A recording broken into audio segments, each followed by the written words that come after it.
Good day, everybody, and welcome to another edition of the Military and Foreign Affairs Network. I am your host, the voice of reason. Today is day 51 in the ongoing war between the Russian Federation and Ukraine. And today we're going to start off kind of where we did yesterday in terms of the attack on the Russian Black Sea Fleet flagship, the Moskva. That ship has now obviously has sunk, and by all apparent indications, there's a fairly high probability it was hit, quite possibly by Ukrainian cruise missiles. So why do we think that, and why are the Russians now, for all intents and purposes, admitting that the ship was indeed struck by those cruise missiles? Well, over the last 24 hours, the Russian military has launched cruise missile strikes, caliber sea-launched cruise missile strikes on this facility here. This is the Vizar missile production facility. It also makes other items as well. It's kind of a multi-use facility. But we believe that certain components, if not the entire construction, of the Neptune anti-ship missile is manufactured, at least part of it, at this locale, as you can see here, to the southwest of Kiev. And again, that site was hit by Russian cruise missiles. Now you have to ask and you have to wonder why that site had not been hit, quite possibly earlier in the ongoing conflict. It was an issue that the Russians had just learned of the site and its capacity to produce these missiles, but these missiles have been operational in Ukraine for almost a full year now. So again, why such a late strike on this target that could quite possibly continue to manufacture missiles? But again, as we zoom in there, it appears that this site was destroyed by a Russian cruise missile strike. Now, some other interesting tidbits of information that I'd like to talk about is there was a recent BBC interview in which the BBC correspondent directly interviewed President Zelensky. And during the course of the piece, the BBC correspondent stated that Zelensky was on some sort of Russian death list, meaning the Russians were actively attempting to kill him. Now, there's a problem with that, and the problem that I have with this, in terms of the BBC saying that, number one, they don't know that for certain. Number two, it was widely known that the BBC correspondent met Zelensky at known locations where the Ukrainian state often reside. And none of those targets have been hit by the Russians yet. Obviously, the Russians would have known about this meeting. They would know where this meeting was taking place. And we can confirm that there has not been a lot of targets in downtown Kiev, especially some of these high-valued leadership targets that have, in fact, not been hit by the Russian military, meaning downtown targets in downtown Kiev that could be key leadership targets that the Russians would want to strike if their intention was to kill the president of Ukraine. So I would say that is one point of fact that the BBC is reporting. Again, that the Russians are trying to actively take out these key leaders in Ukraine, and that is not happening. We have not seen any of these buildings in downtown Kiev where we know that these key leadership figures are residing and operating out of. They have not been hit by the Russian military. And at any point, the Russians could have launched cruise missiles to take those targets out. And it's just a bit strange that if that was the intent of Russian forces, why hasn't it happened yet? And then again, you have to look at it, well, maybe it wasn't the intent of Russian forces to, in fact, do that, and we're getting misinformation, as normal, from some of these mainstream media sources. So, again, I would just caution the listener as you watch mainstream media news and you hear some of the things that are coming out of those news outlets. Just the process of elimination, the process of common sense would then take you into a direction which makes some of those comments unlikely and very, very deceitful. But now with this, what I would define as, would you call it an escalation with the sinking of the ship, the flagship of the Black Sea?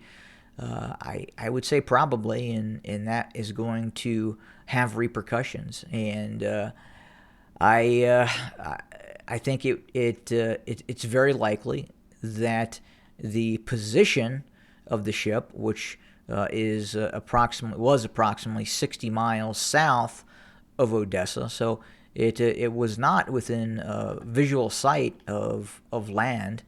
And it was out to sea. It was a fairly good distance away from Odessa in the Black Sea.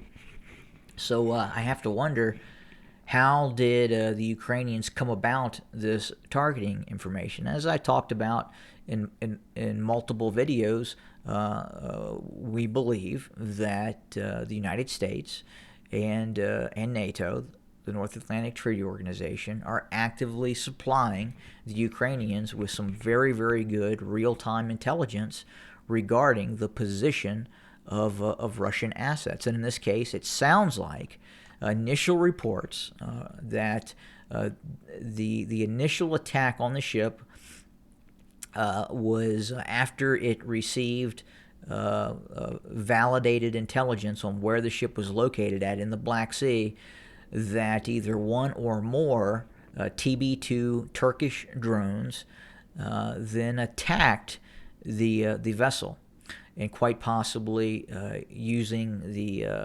precision-guided MAML missile, was able to take down the radar system of the vessel, and then cruise missiles were then launched. The Neptune cruise missiles were then launched from within the vicinity of Odessa, which then impacted the ship.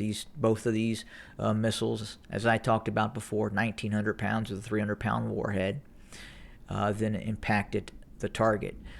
What we're also learning as this conflict continues, and I believe we've seen at least early indications of this, both in Syria and in operations that took place in Nagorno-Karabakh in the Azeri-Armenian War.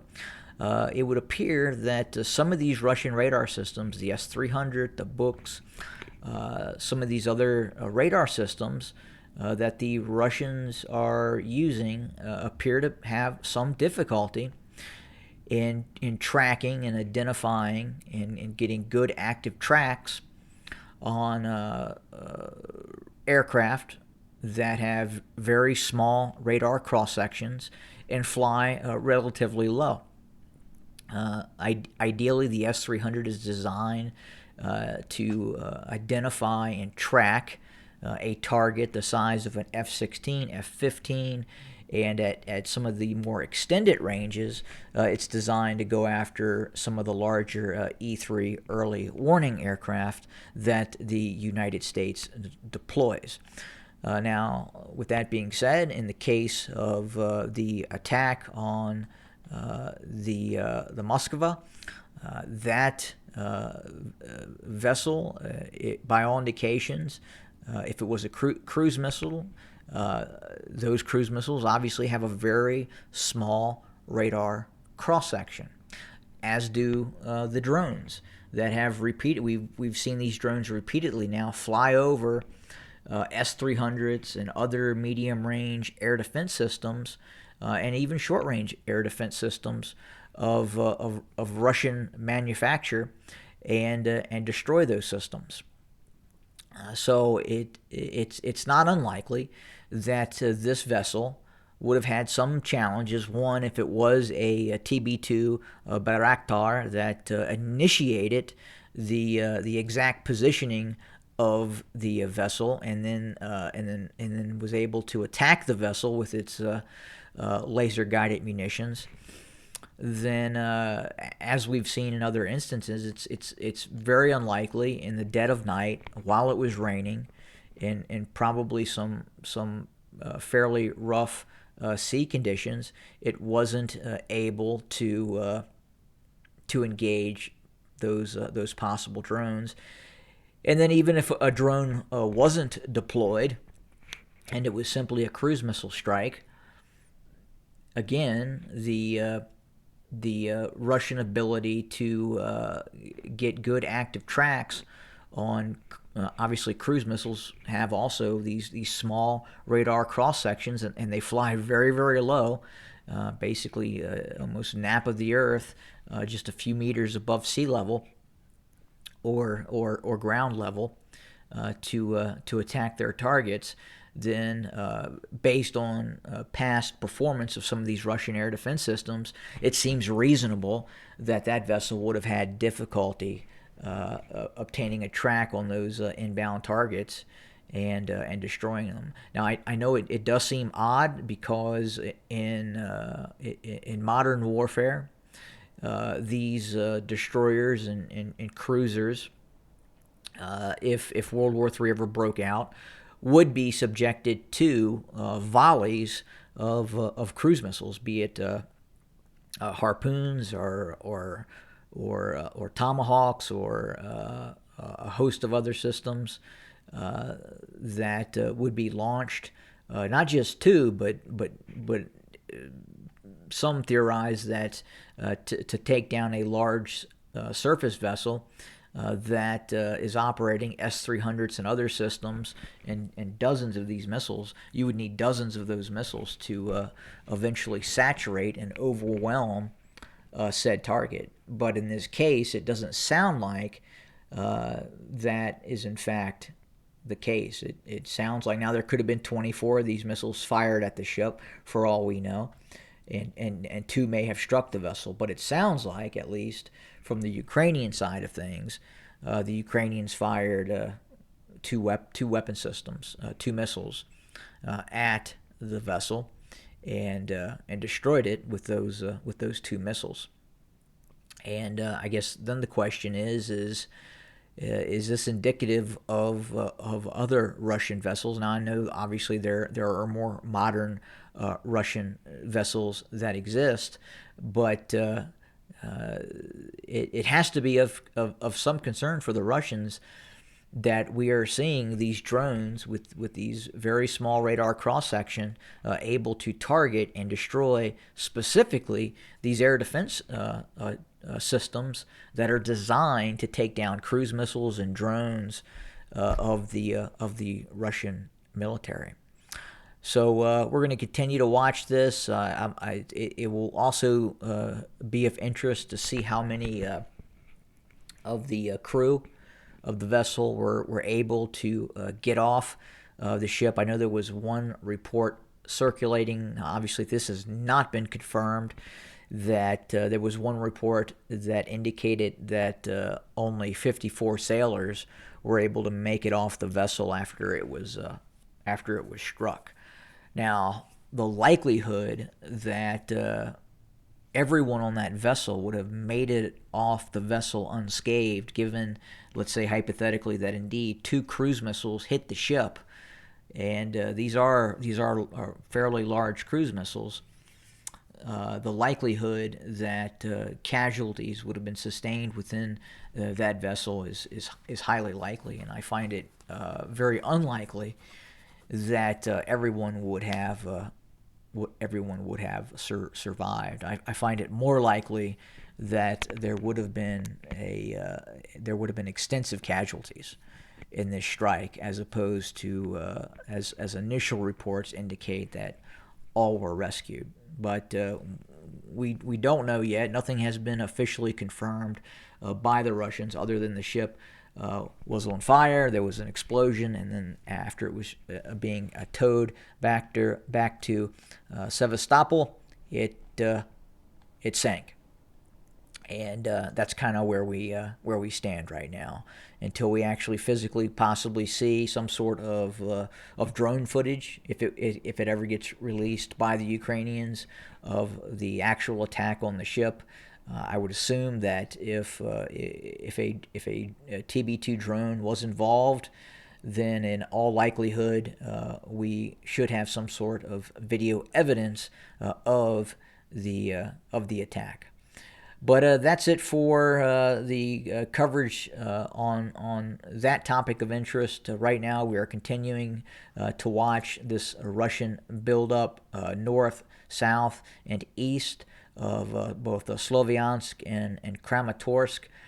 We think it very, very likely in the coming days and weeks ahead that the Russians, as I've talked about in previous issues, but there has not been a lot of updates in terms of the changing of territory, that indeed the Russians are preparing for this operation that looks to pocket a large amount of Ukrainian forces within this Kramatorsk, Sloviansk, Severodonetsk pocket.